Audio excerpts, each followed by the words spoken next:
fantastic. Thank you. So you brought that up because we had last Monday, we had the Lieutenant Governor, or LT as I like to call him. LT Beckwith came in. You know Beckwith that well. You call him LT. Call him LT. Hey there, LT. We had fun though. We had fun. Does he call you CP? I don't know what pulley? he called. Does I don't he know call what you he little called. pulley? I don't know what he called me after he left. But we had fun. But so we talked about this bill that passed last week.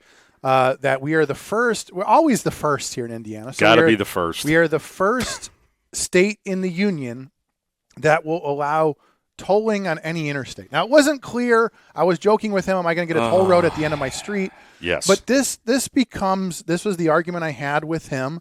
We live in a fiscally conservative state, a Republican supermajority and things like that. Yet we continue to pass taxes. We have some of the highest gas taxes in the nation. Right. And then on top of that, that wasn't enough. So now we're talking about toll roads.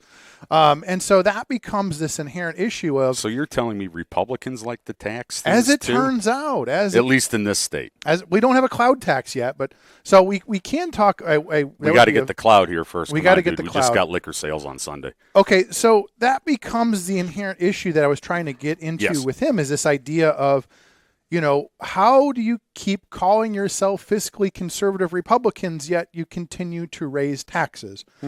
So, like, for instance, I'm going to read through here real quick a few of the things that are going to go into a few of the bills that will go into effect on July 1st. So, for instance, I was reading that last night. A $2 cigarette tax goes into effect July 1st. Good. There's going to be an Indiana-Illinois Boundary Adjustment Commission. Yeah, ain't that crazy? Isn't that fun? Point a commission to move those lines. Because I'm sure everybody on both sides. Again, interesting thing. I don't even want to get into that. So there's a student eligibility. It's down south, and we don't care about them. They don't care about us either. So the lines are so nice. Like, why you got to mess with the lines? And but it's just an imaginary border. It's just an imaginary border. It's an imaginary border.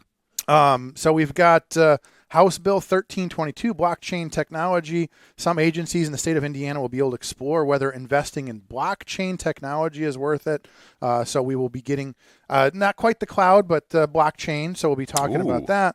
We also have the sale of cultivated meat products will be banned in the state of Indiana, so no lab-grown meat. I don't disagree with that. For 2 years. I don't disagree with that. So we also have the new law enacted on July 1st will increase the speed limit on 465, and then we will also look at, we talked about the tolling, we talked about that. There's also a school accountability law that goes into effect. Read that. Okay, so this is... Read that. That's a fun one. Okay, House Bill 1498, written by Indiana State Rep. Robert, Benning, a Republican, was signed into law on May 6th. The bill required the State Board of Education to establish a new methodology surrounding school performance, something that the department first drafted earlier this month. The department's model aligns accountability with the following characteristics: academic mastery, career and post-secondary readiness, credentials, and experiences, communication and collaboration, work ethic, civic, financial, and digital literacy.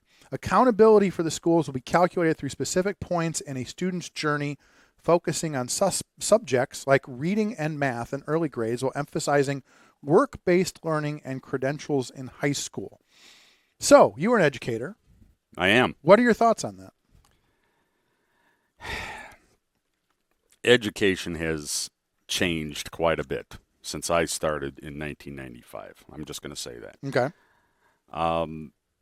At this point in the, I call it the twilight of my career, hopefully, retiring at some point in the next 10 to 15 years or so. To me, it's a mess from the top down. It's a mess from the top down. I control what I can control in my room. And that's about as far as that goes, and hope it does some good.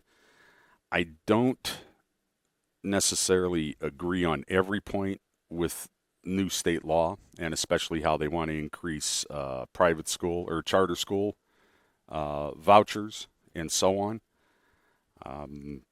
I seem to think there's a bigger goal behind it, but I can't quite get there yet. Okay. Or at least speak with any manner of intelligence on that. I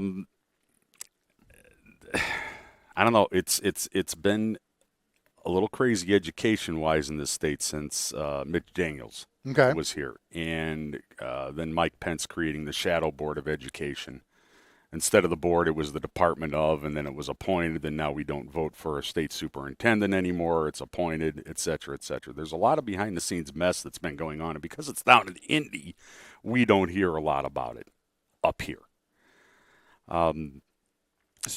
Wait and see, man. I mean, school education, public education is in danger. I'm sorry, I'm kind of failing on this one here. I try to stay. But so this becomes my sort of libertarian question about this. So is this specifically a Republican issue, or is it safe to say that the school systems are kind of a mess in most states, if not all? I mean, again. Oh yeah, red state, blue state, it doesn't matter. We're beyond that. I want to ask this fundamental question that I have about the voucher program. Again, being a capitalist and believing in the free market. Capitalism's fine.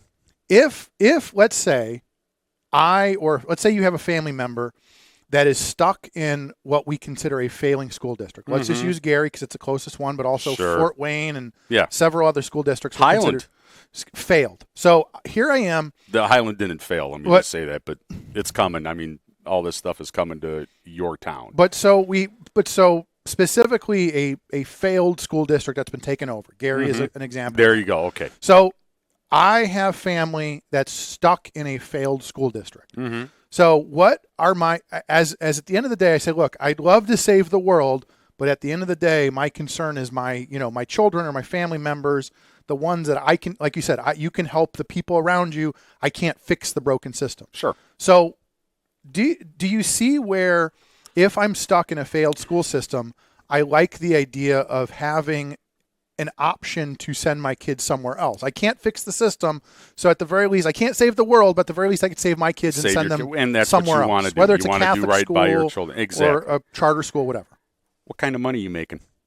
Well, and that becomes the question. That becomes the question of what's the household income? So there's a lot of people, like I went to St. Stan's. There's a lot of people that will tell you stories about how they're closing, right? Did I see Stan's is closing? I don't want to start that rumor. Yeah, I don't want to start it either. Never mind. But so that becomes the question: is there were lots of people that you didn't have to be wealthy. That there are a lot of people that said, "Look, we sacrificed to make sure our kids went to Catholic school." A lot of people here in the region, they had kids. They said, "We're gonna make it a point to send our kids to the Catholic school, to Andrean, to Bishop Knoll, whatever." And that was before the voucher program. So what I see, the voucher program gives parents that are not wealthy enough to afford to send their kids to private school or Catholic school. It gives them an option to do something that they couldn't otherwise afford to do. That I agree with in principle. I agree with that in principle. What we are seeing is more parents using those vouchers. Not a majority, but more and more, and not here in Indiana, across the nation where this occurs. We're not an island here with this. More and more parents and families of means are using this voucher system to send their kids to private schools that they can likely afford. Okay, now you went to St. Stan's, I went to St. Thomas More for 8 years. Okay? I appreciate the sacrifice my parents made. Father a truck driver, mother a homemaker. So they sacrificed to make sure you got a good education. And I could be wrong on this. I'm getting old memory issues as I age. And I know, or I believe I recall, that the Catholic Church had tuition assistance programs. They had means testing, basically. Now, what we call that, right? Why is that not there? Now, I'm looking at the Catholic Church, the most materialistically wealthiest church in the world. Why are they not picking up that slack, at least for the Catholic public schools, or for the Catholic private schools? Why is that not happening? Okay, separation of church and state. Why is my property tax going to fund somebody to go to a private Catholic school? So the argument would be, should the money follow the student? If those parents are not in a financial position, yes. Okay. I get that, and I know I just blew out of the water what I said, but I get that. So just to clarify, though, so there is not an inherent issue with the charter program or the voucher program if there was sort of a means testing then. So we should. So and I don't. It's like the Healthy Indiana plan, like Hoosier Healthwise or whatever. It should be. I think it should be a means of last resort for some people. You can't get your insurance here, try the state plan. See what that does for her. I think it's the same way with the vouchers. So, so here becomes the argument of somebody. So I, was run out of Munster, ended up in St. John. Again, run out of Munster because I'm sure all those. They literally called here and said, "We'll help you pack," and then nobody showed up on packing day. Even with the Town of Munster show, Dave Nellens didn't come in here with an airline ticket for you. So to St. John. I think we got a call though. Okay, Chuck. well, we're having so much fun here. I'm looking at the time. My God, let's take a call and let's do it. Yeah, go ahead. Good morning, caller. You're on the air. Hey, good morning. Hey, I have to ask your guest. Is this Brad Gimble? Mr. Gimble, I missed you by a couple years being on the air. Thank you for calling in. I enjoy your take on things. Thank you. I was going to ask you, are you an Obama fan? Am I an Obama fan? I voted for him twice. Do you have his hat? I don't have his hat, his flag, his diaper, his shoes. I don't have any of that, though. Gotcha. Probably okay. I'm not so if you voted for Obama, you're against propaganda being used against the American people, right? Now wait a sec. Now those two things aren't mutually exclusive now, Brad. Yes. But they are. Come on. Come on. Now what's the criteria here? According to whom? Oh, okay. Well, the criteria would be according to U.S. law and what he repealed back in 2013, I believe. So if you voted for him, if you voted for Obama, you would have to be for propaganda against the American people. Because what I have to ask you is this, do you know if any of the media sources that you patronize, do you know if any of them have been affiliated or are affiliated with the State Department? Affiliated? Well, I would. Does this have to go back to the signal chat? Well, USAID. God, it's not going to be that easy. Okay. Yeah, None of this is going to be that easy. Chuck brought me to it. Okay, go ahead. Okay, so back in 2013, there was a law passed, right? If you're against propaganda and the American people, I have to ask you, and if the sources that you trust, if you are unable to tell me if they're affiliated with the State Department, I would have to ask you, why are you confident in what you're consuming is actually the truth when the law under the Smith-Mundt Modernization Act, which was in place since 1949, which did not allow any government entity to disseminate propaganda intended for a foreign audience on the United States citizen. But in 2013, it was repealed by Obama, and the propaganda is legal all over. So how do you disseminate what you're spewing isn't propaganda versus what I'm consuming?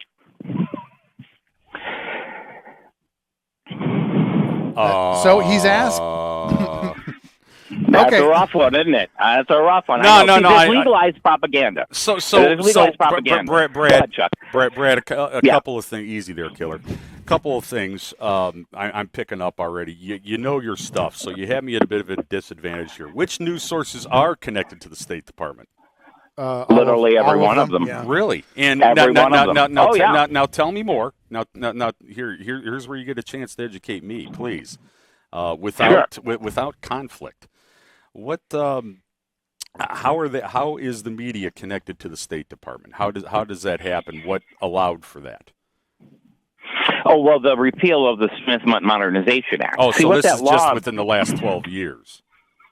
Yeah, and that's why I'm wondering, everybody seems so informed over the last few years, but nobody understands or even realized that this law was in effect. I mean, think about what they did with digital currencies. Everyone in that Democratic administration, from Biden to Jerome Powell of the Fed, all the way to Gary Gensler of the SEC, basically told you all day long that Bitcoin's bad, it's for child pornographers, blah, blah, blah, blah, blah. Then we come to find out years later. All that stuff. Yes, black market drug dealing. And now we are on the verge of a complete financial just an absolute change in the financial system within the next coming, 2 to 5 months. Now, one candidate on either side said one thing about it. So I would say that the most important thing to me would be my money, what I worked for, my assets. And let's face it, we're going to go to an asset-based economy. They are going to collapse the dollar. It's going to be the absolute perfect scenario to bring in digital currency. And not one Democrat said a word about it. Not one Republican said a word about it, literally, until Trump basically said over the weekend that he invented the industry. So what I'm trying to basically say wait. Hold on. Trump didn't invent something? That guy, he does. I will say he's got a little bit of mouth, but I'm no hero because I don't believe in any of it. I'm a cryptocurrency anarchist. We have the code and we have the ability to get rid of all these politicians, all of these lawmakers, judges, all these people that are corrupt. Well, we're going to have to try. I've been trying for the last 15 years in the tech industry to do this, going up and speaking. I spoke at the first International Bitcoin Conference at McCormick Place. I've been trying to spew this and let everyone know that you're being propagandized, but nobody seems to care. What's more important is their sexual preferences, how much melanin their skin holds, and what party they're going to argue about today to make themselves sound cooler in front of their peers. And I'm just trying to say, if somebody is out there trying to say they know what the heck is going on and they don't know what this law is and its ramifications on the minds of the people, you're irrelevant to me. Okay, so I don't care how you... I'm sorry, our conversation had to end with my irrelevance. Oh, no, come on. Don't focus on that. Focus on the facts. That's a Democrat thing. That's a Democrat thing. They always try to attack your person. No, that's just my sense of humor. Brad, House Bill 1322. Starting in July, some agencies in the state of Indiana will be able to explore whether investing in blockchain technology is worth it. So the goal would be to achieve greater cost efficiency, improve consumer convenience, experience, data security, and data privacy. So somebody is talking about it. In the state of Indiana. So a bill was passed that will go into effect July 1st. Brad, what are your thoughts? Absolutely 100% needs to be explored. We need education systems put into place immediately to teach the public what is about to happen and how they're going to have to deal with it. Because you're going to have grandma and grandpa running, taking the cash under their pillow or mattress and trying to go spend it, and they're not going to take it. And it's going to be worth less. And you're going to have a certain amount of time to turn it in and take the digital currency. It's coming so fast, it is going to blindside everyone. And my goal, as you know, Chuck, I've been calling in for 5 years about the same subject, that we're lied to in the media and the currency is changing. And the only show is you that's talking about it. And I mean, it's just unbelievable. So yes, definitely invest in that. I mean, it's Bitcoin and some of other cryptocurrencies were deemed the greatest investments of the world in history. This is a once in a species event. This is never going to happen again. This is the only chance that you're going to get a tiny piece of something that the elite of this world already propagandized you into selling and thinking it was for child pornographers, and they're going to take it and use it against you. There's no way out of this, folks. We got to fight this all the way to the end and get a hold of it and fight them. Otherwise, they do what they do best to get us to argue over red and blue, and that's all there is. But I will say over the weekend, there has been a movement, and I don't know what it is and what's happened, but everybody's mad at everybody. Somebody knows, and people, I think, know what's up. So I'll give you guys some chance to talk. The coffee kicked in right as you picked up the phone, and I'm yapping. Okay. Hey, love you, buddy. Thank you for calling in. Been a pleasure, Brad. Thank you. It's been a thing. It's been a slice. Let's take a break. We'll be back with more Summer of Chuck 2, the Electric Boogaloo, here on WJOB.